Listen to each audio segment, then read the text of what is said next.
Unang-una, thanks God at thanks na rin sa ating presidente, BBM. Ang ganda ng nilaki at ginanda ng Pasig River Esplanade. Masaya kami na nabigyan kami ng pag-asa na katulad namin, mga small business, nagkaroon kami ng pagkakataon din na kumita. Salamat kay Mr. President Bongbong Marcos Jr.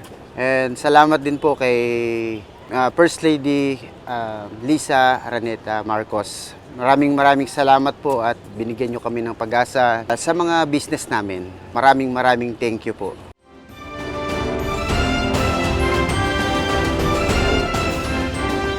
Bali, first time po namin ito, ma'am. That day po, sa dulo po kami. Tapos, yung nirenovate po ito, yung binago po, yung pinaganda lalo, then lipat na po kami dito.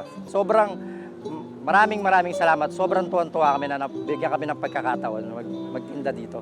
Nagpapasalamat po ako sa ating pamahalaan dahil na ganito ang naging proyekto nila. Nabigyan kami ng pagkakataon na maliliit na negosyante na magtinda na at least kahit papaano kumita ng pangkambuhayan namin sa sarili, sa pamilya.